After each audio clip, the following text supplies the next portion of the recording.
Greetings from Shanghai, and thank you all so much for joining us today.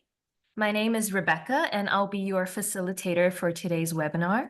Moving into the agenda, today's session will last about 1 hour and divided into 4 parts, with parts 2 and 3 presented by 2 very respected and highly seasoned industry experts, which you'll get to meet in a bit. And for the Q&A part, we'll be picking some questions from the chat room to be discussed, depending on how much time we have. So if you have any questions, feel free to type them in the chat box and stick around until the end to catch some insightful answers. Yep, so without further ado, let's get started with a quick introduction of what you signed up for and what we hope you can take away from today. As you know, at Trip.com Group, we firmly believe in customer first, business partners second, and us third. And that means we're very committed to making sure our hotel partners can really grow their businesses via our platform in a data-driven and sustainable manner.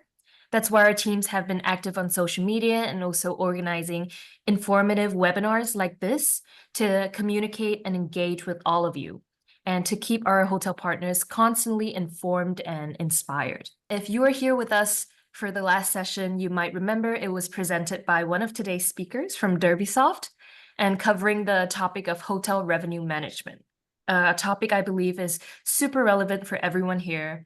And we had over 300 hoteliers from all over the world tuning in to learn and grow. And the feedback was really amazing, with lots of inquiries about turning those insights into real business strategies. If you missed it or want a refresher, you may scan the QR code to find a playback.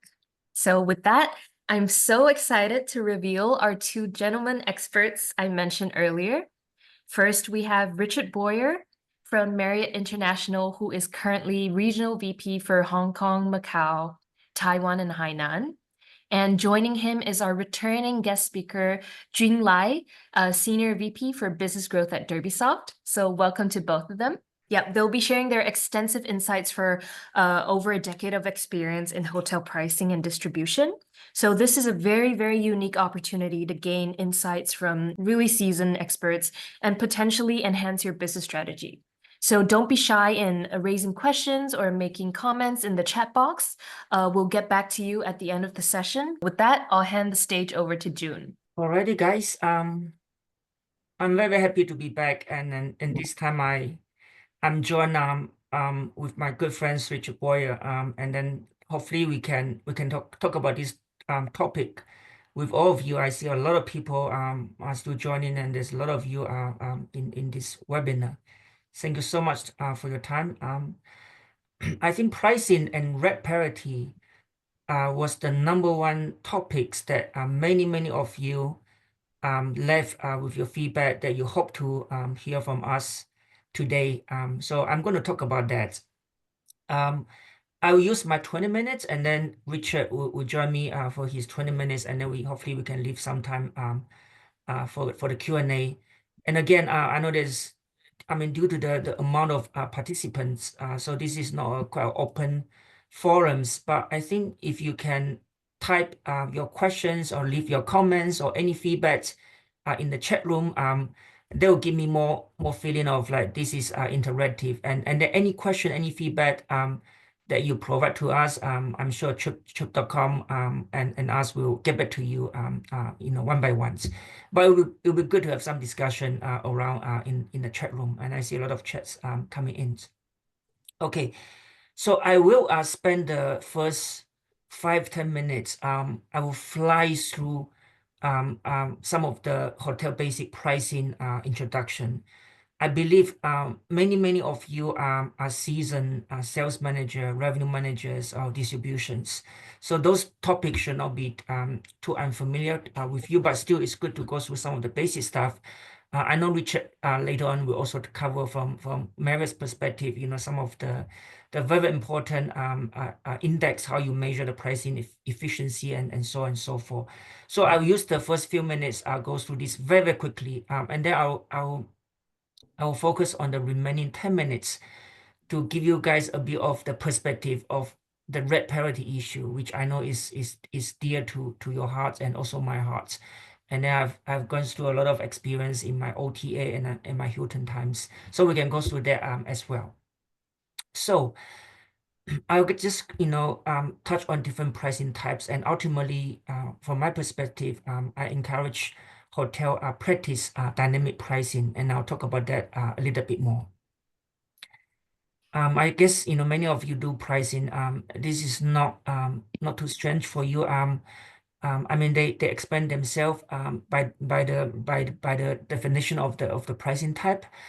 I know the OPEC pricing nowadays is not as relevant as it was 10 years ago when Priceline or Hotwire was still quite relevant to many of us. Nowadays it's not so much OPEC pricing. But there's still in cases of some of like Lucky Box or Black Box that some OTA will practice as like a voucher, games and all that. So they still of the OPEC pricing. The customer don't know what they buy, but they'll commit a price first. I mean tier pricing. Tier pricing is practiced by many of us. I mean it's natural when occupancy is low.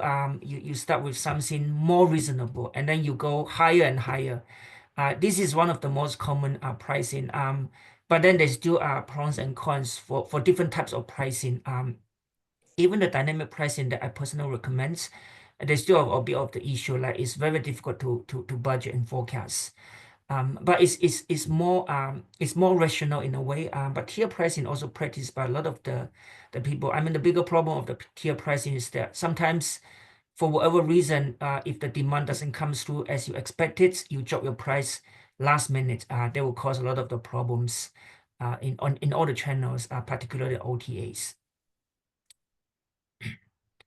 So dynamic pricing is what I would recommend as hotelier to practice. Of course, there's different way to interpret dynamic pricing. So we can go through a little bit of the there's different demands for different days of the week. Of course, there's different peak season and off the seasons. And in the case of airport hotels, lunchtime and dinner time, there's also different demand patterns. So as we talk about in the first section, the purpose of pricing, of course, is to capture the demands, but it's very important to smooth the demand patterns. I see Richard will also talk about this later on. Is don't just enjoy the peak night revenue. You need to maximize all the revenues by the effective pricings. Well, I see still a lot of people joining, and we're getting a lot of participants. This is a very typical demand calendar. Not yet. So basically, when you consider pricing, you have to consider what types of customer, consider demand level high and low, and consider the price sensitivity depending on the nature of the customer. I mean those are quite common sense. I just put it in a form so that it's easier for everybody to understand. And then we go on with the pricing points. I know most property management system will ask you to set your price points. So it's not like you can have continuously price point from 0 to forever. So there's different price points that you can use. This is the demand pattern for a very typical city hotels. Like downtown hotels in New York, in Paris, in London, in Hong Kong, in Shanghai. It's very typical demand patterns that winter, especially around Christmas. After Christmas, a little bit soft, and then it picks up in the spring season when traveler get back to road travel for business, and then comes down a little bit soft in the summertime because a lot of family vacations, so the leisure demand takes over, and then the autumn, the fall. September and October are usually the busiest season for a lot of the corporate hotels in the getaway world city. So depending how your PMS is set up, you can set up your price point accordingly, so that depending all the demand pattern and day of the week, you can pick the most optimum price point to use to compete with your competitions. So let's come down to a demand calendar. I know a lot of you have seen a lot of types of demand calendars. For example, if you all of us are here at Trip.com, the demand calendar on Trip.com is one of the most comprehensive one, in my opinion. It gives you the demand level, it shows you the local activities, it gives you all the promotions and tools that you can available to you to use to maximize your price. But in this case, this is a very generic demand calendar. As you can see that the price points is usually higher for the midweek versus the weekends. Because for city hotel, the business traveler are willing to pay a higher price than the leisure travelers. But you have to look at every week as a week by itself. Look at the demand patterns. The Mother's Day weekend is in many cities is much softer than a regular weekend because people take time to spend together with their mom and family. So you can see that the Saturday leading to the Mother's Day is not a usual busy Saturday in many city type of demand. So the point is that and in this case, this is a US hotel. There's a memorial coming in 2 weeks, which is a 3-day long weekend in the US. So in that case, the Sunday will be busier than the usual Sunday. So those are the example that depending how your city looks like, the demand could be different. But this is the underlying logic behind to set your calendar. And then depending what type of the hotel system that you use. I know in the case of I'm not sure about Marriott, whether they use the daily rate or the length of stay rate. But I know in the case of Hilton, they use the length of stay rate. In the case of Accor or I3, they use the day-by-day daily rates. So there's pros and cons for both both type of the rates. But eventually, you want to look at what type of customer that you're capturing and what kind of price sensitivities, what kind of demand patterns. From there, you monitor the demand accordingly. The objective of the optimal length of stay pricing is so that you smooth the peak and off-peak demands, that of course you continue to enjoy the peak night revenue, but at the same time you also want to improve the off-peak night revenue, leveraging on the demand from the peak nights. We talk about that, it's a lot of time hotels sell out Tuesday and Saturday too fast. And then when that happens, it actually hurts your Monday, Wednesday, Friday, and Sunday, so on and so forth. So with length of stay pricing, you want to effectively leverage out the demands throughout the week. So we talked about this before as well. So coming back to this demand calendar. So you look at the day of the week, you look at the holiday calendar, you look at the competition, whether they're sold out, you look at what type of big events are going on in the city, and then you practice the pricing accordingly. And like in the case of Hong Kong or in New York, if the demand is really high, you can even apply a duration control. What do I mean by that? It's like you ask the people to stay minimum 3 nights if they arrive on the peak vision show on a Tuesday, or you ask the people to stay minimum 2 nights if there is a really busy weekends, so that you don't just take one-nighters on a very peak. So those are the pricing techniques and tools that you can use to practice hotel pricings. So with that, I know I'm going a little bit too slow. I want to talk about this hotel pricing. Very importantly, guys, I want us to think about, where do my rate go? This is very important in terms of hotel pricing. I was a revenue manager for a long time. We talk about hotel pricing, segmentation, behind the Excel spreadsheet, behind the computer. But oftenly, we have to understand, what do customers see from their perspective? Where do my rate go after PMS? So for this call, I want to focus on transient pricing. I know group, there's a slightly different story, arguably less complicated than transient, the transient pricings, the non-group. So in the typical hotel transient segments, you have the retail rates, you have the negotiated, business rates, corporate negotiated rates, whatever you call it, and then you also have the wholesale rates. And of course, there's like minor segment like governments, long stays, lease, and all these and that. I mean, we can focus on those most important 3 segments. And to look at the pricing, where do the hotel go? I want to stay on this slide for 1 or 2 minutes. I was a revenue manager. I look at my pricing. Hey, you know, I have different segmentation. I have bar rates, I have OTA rates, I have wholesaler rates, I have negotiated rates. I think all these rates should reach to the right customer as they intend to. And then if you're an OTA, if you are a distributors, you have to look at this is the rate I get from the hotels, but then there's also the rates the customer wants. So they're sitting in the betweens. And then if you are just like everybody else on the street, a customer, trust me, they have no idea what is a wholesale rate, what is a bar rate, what's a negotiated rate. Whatever rate they can see on different websites, on the distributions, this is the rate that is available to them. They can book it.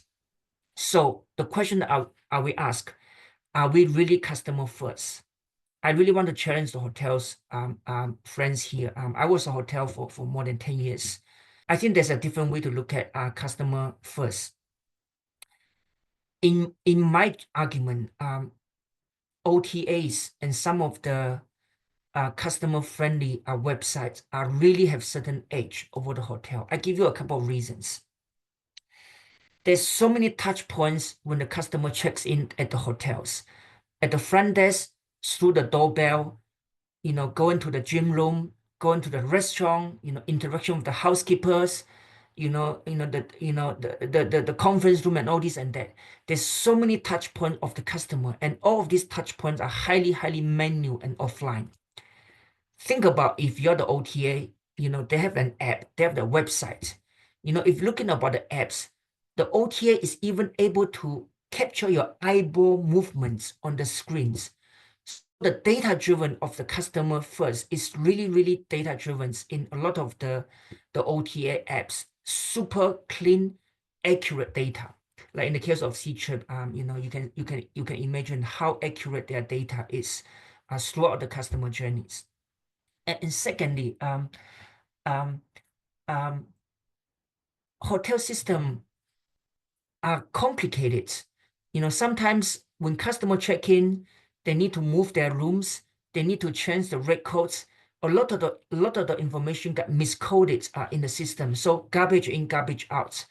But on the other hand, on some of the OTA channels, the data is super clean because everything is digitalized. So those are the thinking that I want to share with you. It doesn't mean that, you know, which one is better than the other, but you have to understand, you know, being a customer first, you have to really think about from customer's perspective.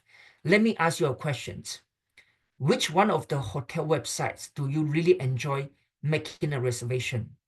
But think about all these OTAs, whether it's trip.com or booking.com or other, you can make a reservation in 2 clicks, 3 clicks.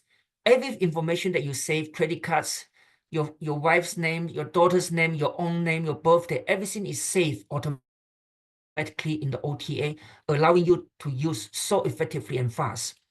But hotel look at customer is a very low frequency customer because how many times you stay in that one particular hotels. So the whole way of interacting with the customer are very different in the OTA environment versus the hotel. So this is a fundamental question to look at.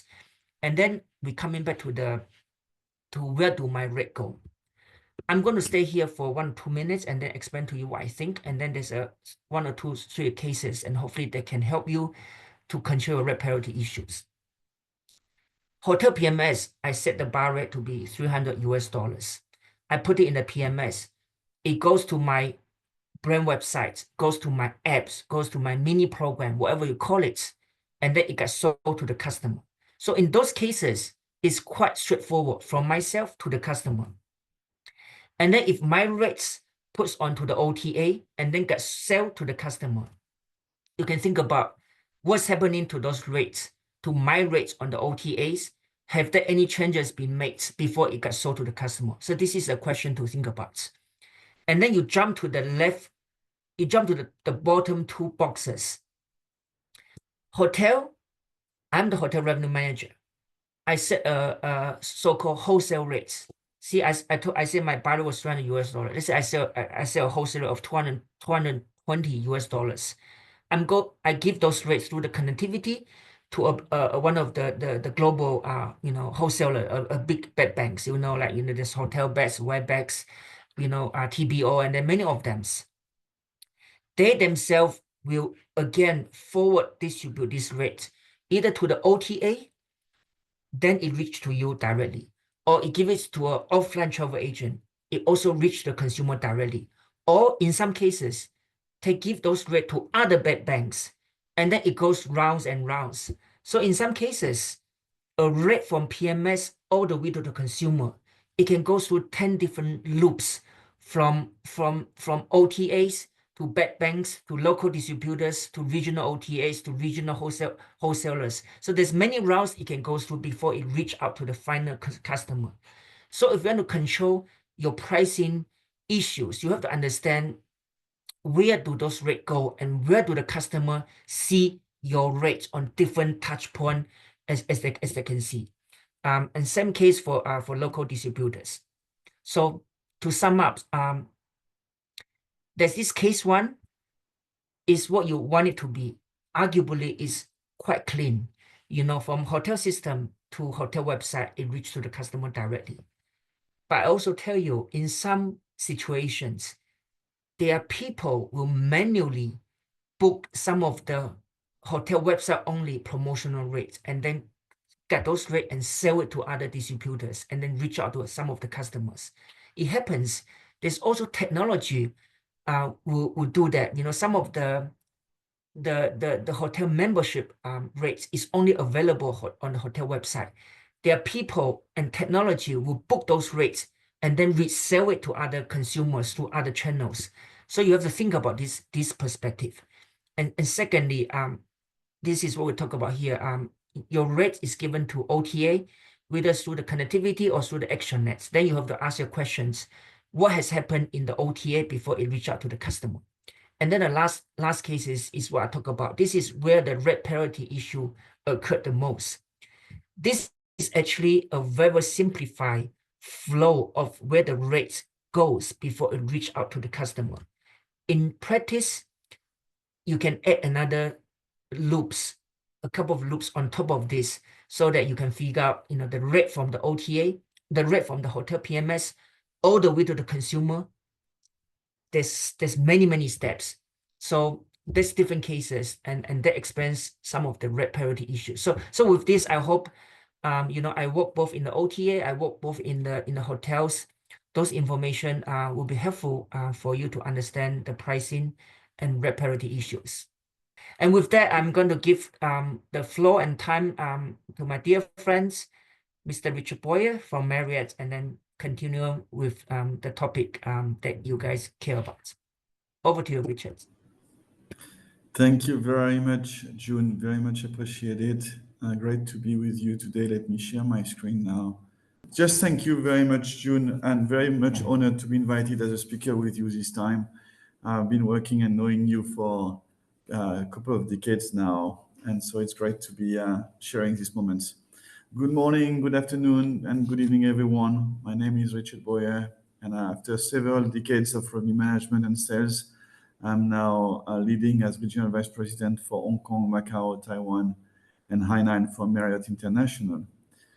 Before we jump in the call, as a Marriott rules, I would like you to take 1 minute to review our antitrust notice, as we are fortunate to get participation from a variety of different management companies. And that's a requirement that I get from my legal team to be able to speak with you all. Okay, so now that it's done, let's look at our agenda for today from a Marriott points. I'll complement what Jun talked about in terms of Marriott orientations on the pricing guideline principles. And then I'll make a round on our distribution strategy for Marriott. Hopefully this can help you defining what is the best for your hotel, and it's going into complementary of what Jun presented right before. In terms of pricing for Marriott, we'll start with covering some foundational concepts, and then I'll dive with you into some suggestions to help you examine some key segments and programs to uncover rate opportunity that support your property objectives. As you look to execute your pricing strategies, as Jun already talked about, it is very important to remember to always consider the customer segments and your product positioning relative to your competitors. Pricing should take into account customers' demand, as well as the rates set based on the hotel's quality. Example, your physical conditions, your level of service, your locations, relative to your competitors. You also want to ensure that you are making this consideration for each segment, as it may vary from a leisure customers to a business customers to a group customers. For example, when I worked myself into a convention hotel in the past, often our competitors for large conventions were not in my city, but they were in other markets that I had to look for. Whereas for transient leisure guests, it was mainly the hotel within 1 kilometer radius of my own hotels. So very different. And the same for many luxury hotels that we have today. They have much more varied and different customer segmentation that we can have into select services. And you may compete with different hotels for leisure versus business. You may compete, for example, on positioning at a resort in Spain with urban hotels in London, very different than a luxury hotel in Italy, or any other possibilities worldwide for high net worth individual travelers. Regardless of the segments, it's still very important, like mentioned by Jun, that you price rationally. But what do we really mean by that? In the Marriott world, it should be clear to the customers why there is a rate differentials between product offering. That could be based on a different room type, where you price a room view with an higher price than a standard rooms, or it could be that you are including some offers into your rates, such as a breakfast or spa services. When pricing packages have inclusion in the offer, for Marriott, it makes sense to price them higher than other rooms, but less than the total sum of the components. For example, if your room's at 200 euros and you have including golf, which will be for 75 euros per person, it makes sense to have a price between the 200 euros and the 350 when you add the golf rates, but not at 350. Your pricing strategy really starts with your retail flexible rate that you should be positioned to drive optimal mix for your hotel. This is what we call the benchmark price, and that will be set for all other rates at a premium or a discount relative to. Marriott does not endorse the concept of artificial rack rate, as the key component of rational pricing philosophy is transparency for us. The retail should be the primary rate sold to non-qualified customers across all channels. It is what we call it driving our retail mix. In low demand time period, hotel will sometimes be tempted to lower these rates. Discounting the retail rates will automatically impact all retail tied offers that float as an amount or percentage of this one.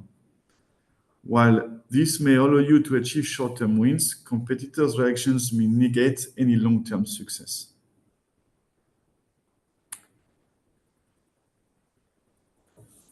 Other consideration when looking at the retail segment is indeed with your premium rooms pricing. You have several room types also that you can use. For extended stay, you can also have different type of price, and then you can also position your room pricing and your bed type, on the different tiers when you price your rates. When we move off the topic rate, I want to remind you our goal is to maintain and increase our retail mix of customers while we are improving what we call our rate efficiency. Jun mentioned it earlier in this call. So what is rate efficiency and what it is for? For Marriott, it is one of the key metrics we look at in revenue management. I'll take a few minutes to explain to you what it is so you can understand and see if it's suitable for your own hotels. Rate efficiency look at the level of discount relative to your retail rate. The formula is quite simple indeed. You take the segment that you are evaluating and divide it by your retail ADR. As an example shown here, your retail ADR is 200 euros, while your total transient ADR is 160. When you divide, you obtain 80%, which conversely means your overall discount for transient is 20% of your retail rate. You can do that for groups, for special corporate or any type, and then try to minimize this discount or try to optimize this transient rate efficiency toward 100%. The higher the better, right? When we look at our total rate efficiency Yeah. in Marriott, we try to be above 85% Wow. as a whole for our properties, meaning you really need to try to benchmark and to position your retail rate the most efficient way possible. Yeah. Never forget that the bottom line is to mind the gap, driving from where you are in your efficiency toward the 100% in order to optimize and drive what we call profitable revenue.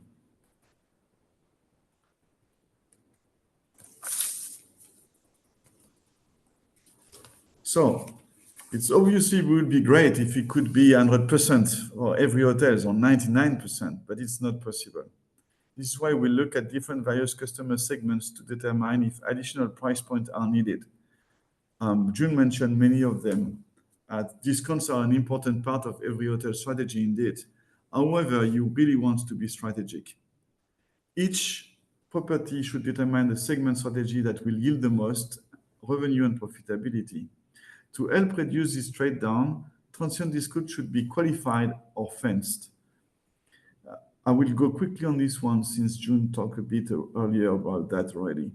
But we have to be what we call in Marriott, be somebody, meaning you need to be, for example, an employee of a specific company in order to get a specific price, or you need to be a member of an organization to get a specific discount, or you need to do something, meaning you need to prepay in advance, for example, or have a stronger cancellation policy for an extended stay. So it's a give to take.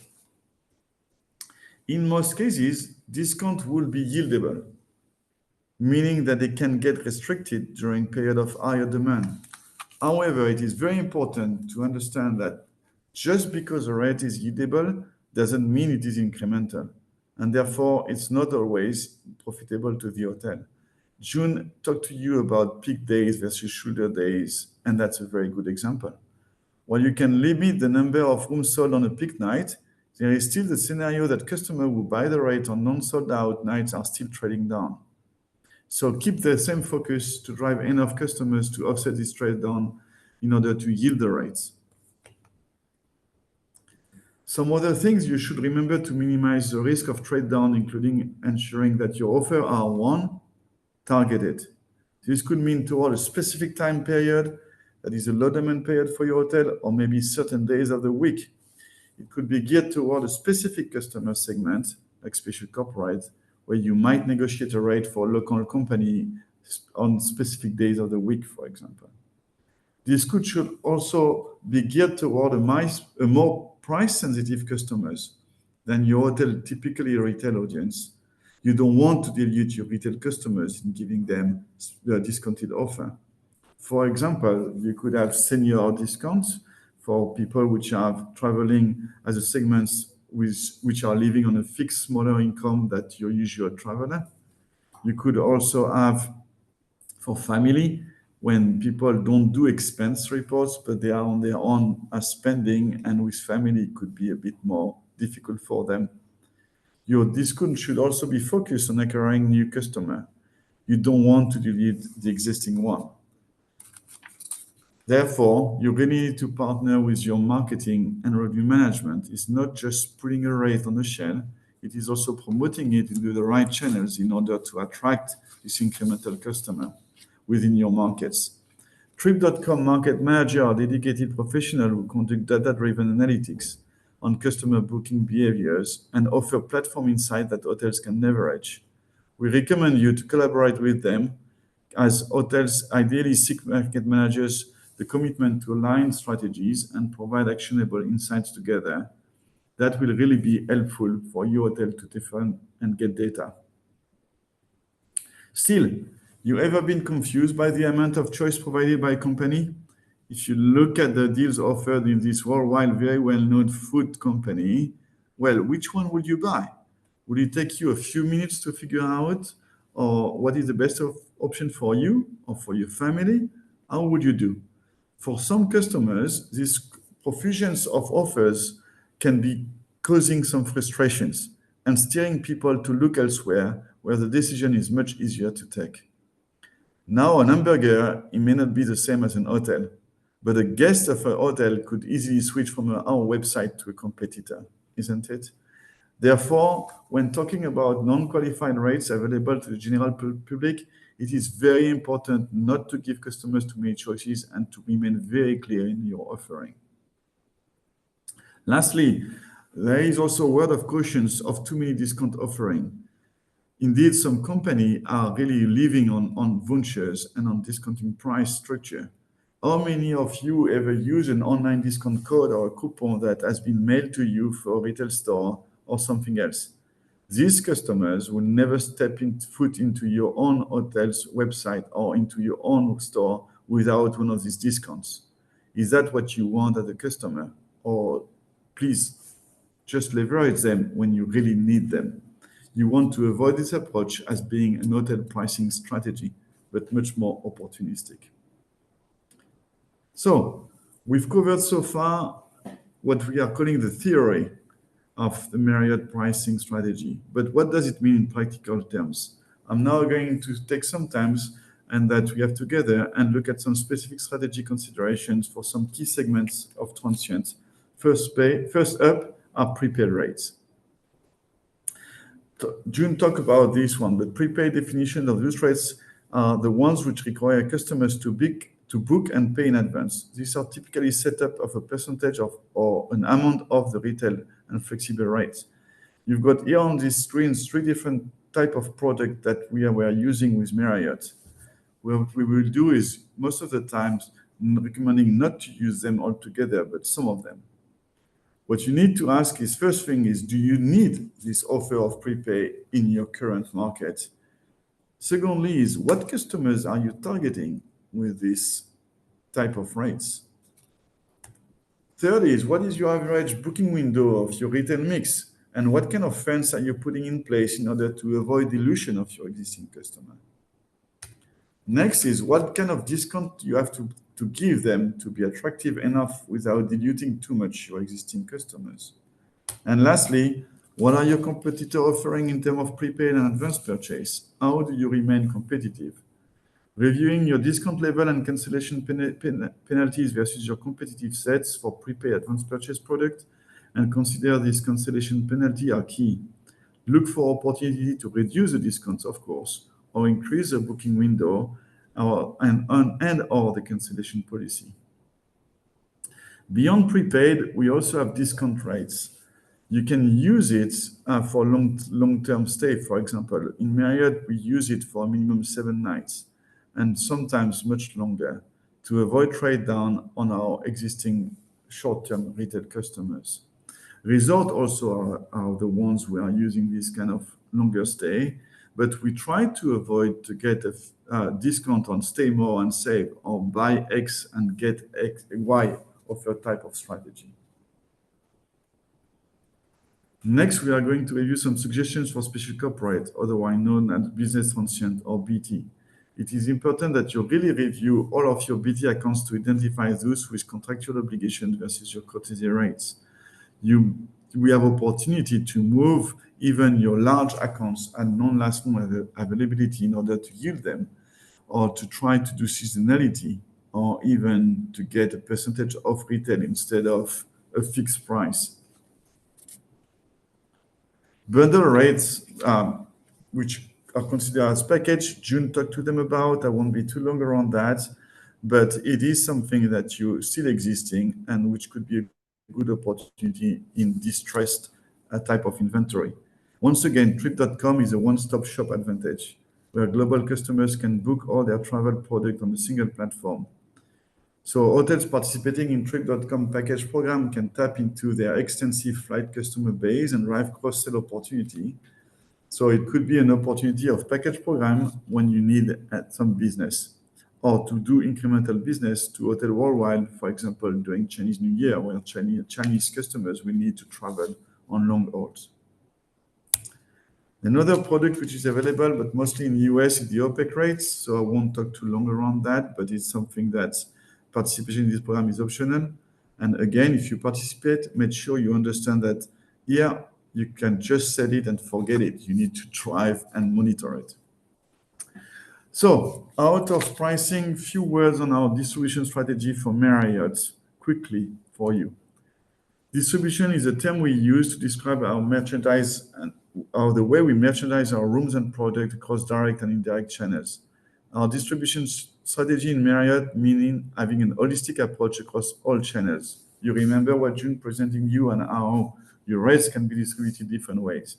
You still need to be on top and control around that. So what is your hotel distribution strategy? Customers have a lot of choices, not only from your hotel company, but also for other websites. Therefore, in Marriott, we partner with key players like Trip.com. Their key focus is to remain competitive in this world. That is why we invest so heavily in both our booking platform, Marriott.com, mobile or call centers, along with our Bonvoy loyalty program, and also with key partners in order to reach new customers. We want to inspire travel and ensure that we are easy to do business with. Marriott business strategy and global distribution strategy is compromised in 3 pillars. The first one is lead our own direct channels. The second one is partner with key intermediaries such as Trip.com, who can help us and ensuring our compliance, which is our third panel, with our Marriott channel standards. All 3 of these pillars work in partnership with one of the others and ultimately allow us to have better control of our B2B and B2C distribution channels. Marriott takes distribution hotel inventory through online third-party channels such as Trip.com very seriously. Our partners like Trip.com continue to play a very important role in our overall strategy. We partner with them because they support our growth of customers as well as our hotel's profitability. This includes maintaining control over our inventory and yielding ability. Our strategy is based on our pricing cornerstone, which we call Look No Further or Best Rate Guarantee, as well as our channel distribution standard. I cannot stress enough how important it is to be compliant with our promise to the customers and to ensure clarity amongst our rates offering and channels.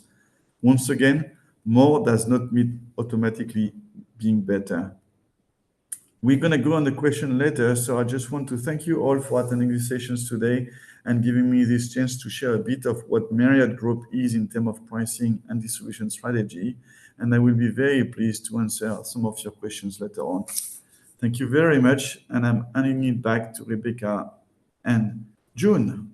Thank you, Richard. We work with direct partners which are directly connected with us, so we are quite strict around that. We have a very strict list of distributors we are working with. And like I said, they need to be able to ensure our rate parities and then the way that we are working with them on our own standard of distributions. So we won't be working with some players in some part of the world which are undercutting eventually our own strategy. It's very interesting. I see a lot of people are still on the line. Richard and I both came from hotel revenue management background, and then I myself went on to be the OTA, and now with the technology company like DerbySoft, and Richard went on to be the boss of the general manager, so going to the operations. But it's very interesting when you look back a lot of the pricing and rate parity issues. As I say in the beginning, that the message from me is you have to think about from customer's perspective. Often I want this rate to be this way, but then when you leave the system, go into the whole of distribution and redistribution and all different kinds of OT and distributors, you have to understand how the rate is being changed throughout the journey before it reaches to the customer. So I thought it was pretty interesting discussion, and I also learned a lot from Richard's. The Marriott being the #1 global hotel company is really top of the class in terms of the pricing and revenue management. Thank you, Jun. I just want to reiterate to everyone, like more is not better. You need to be very cautious not to confuse your customers and also to choose your channels of distributions. A partner like Trip.com is helping you not just selling your rates, but with their data on what kind of positioning you need to get, what kind of of offers you have opportunity to do, what kind of customers are coming, and how you are shifting the customers also. So it gives a lot of insight through your market managers that can help you to drive the most efficient pricing strategy and distribution strategy in order to capture incremental business and do a profitable business strategy. As an advice from Marriott is don't play with everyone. Just play with the one that can really help you. And that's really key with that. It's a partnership for the long term. And some players are not respecting this engagement. I mean, don't play with them. The ones that are really embracing it and working with you, just go even deeper with them, as they will be profitable for your business. Thank you, Richard and June, for that. We have a few questions from the chat box. I see that we've jumped right into Q&A, but I'm just gonna see if you guys want to address any questions that we saw in the chat box. So we have a question from Ida saying rate efficiency is cool, but what about the volume or weight of the different rates? Some retail rate represents a minimal share. So maybe we'll have both speakers share any insights on that. Well, like I said, for us, the aim is to drive through retail mix. Your price positioning of your retail should be the largest driver of your hotel. If you have a low share of your retail, you need to ask yourself first is, am I correctly priced? Am I reaching the right customer? Do I have too many offers that are confusing my customers? Am I discounting too much on my discounted rates that make that people are not considering my retail rates? That there is a lot of questions that you need to ask yourself, and you need to be leading your pricing distribution through your retail rates, not the way around. So you need to find what is avoiding your retail rates to be able to produce. That is really the key. I think once again, when you work with Trip, they can give you some insider data if you have from your own system, which is good too. But there is a way to. I have market in my segment, which is, for example, on an island, which is an island with 26 resorts that we have in that markets, heavily distributed. Still, we work with our partners to drive through retails instead of wholesale price. Yeah, it's not a 6-month journey. It's a long term, but we work very much with Trip, for example, to really move all our wholesale business, which was maybe 25 to 35% discounted, to an OTA type of model. And then, of course, we work with them, and there is a good competitions between our own website and Trip also. But you need to really work together with these partners in order to avoid to be redistributed and to make sure that your retail keep on driving your business. That's really key for us. Yeah, 100% agree. I think to answer Ida's question, I think the volume of the different rate segment should be accounted for. So I agree with that you asked the question.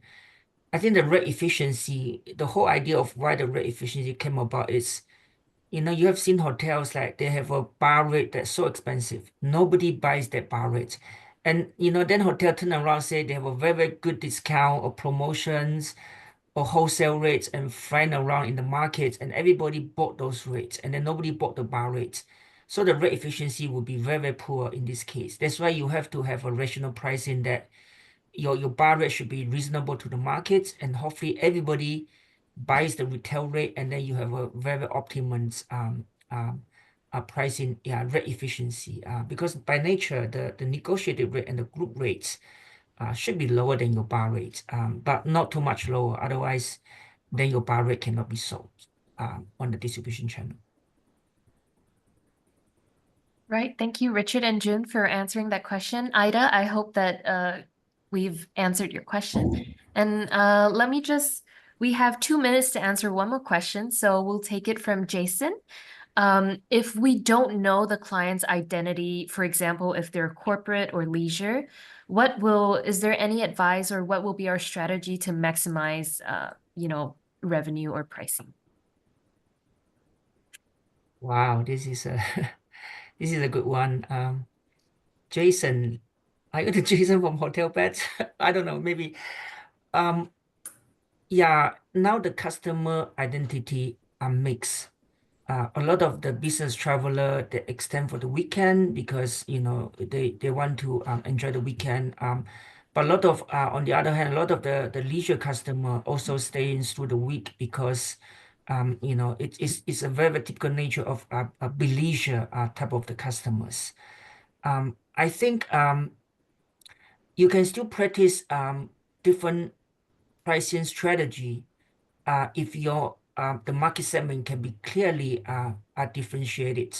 Otherwise, you have to treat this customer as the retail customer, and then you have to price universally for this type of the customer. What I mean by that, if you know that those customers are negotiated customer, they only book through the channel of GDS or some of the corporates are booking link. When they show up to the front desk, they will present the IBM or the Deutsche Bank company ID so that to enjoy the corporate negotiated rates.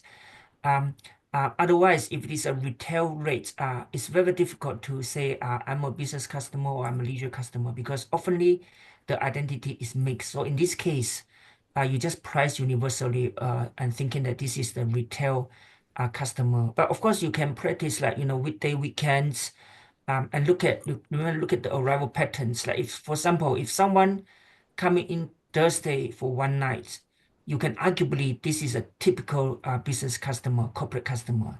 If somebody come in Thursday for 3 nights, then you can almost assume this is more likely to be a leisure customer, and then you can price accordingly based on length of stay as well.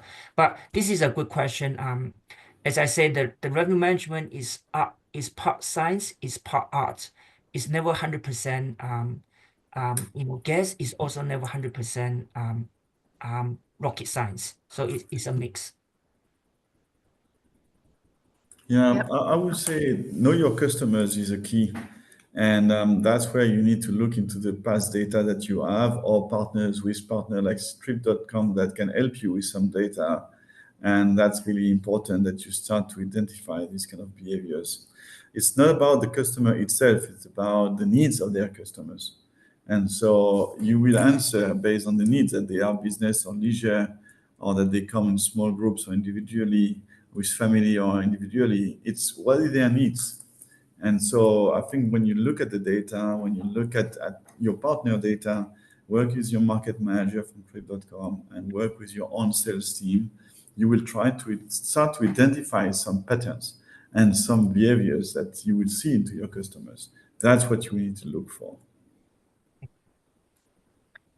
Thank you, Richard and Jun, for answering Jason's question. So I think we have a little, we're running out of time for Q&A, so we'll just jump right to the end of this session. But don't worry, all your questions will be answered. You can email us, contact us, and we will answer your questions.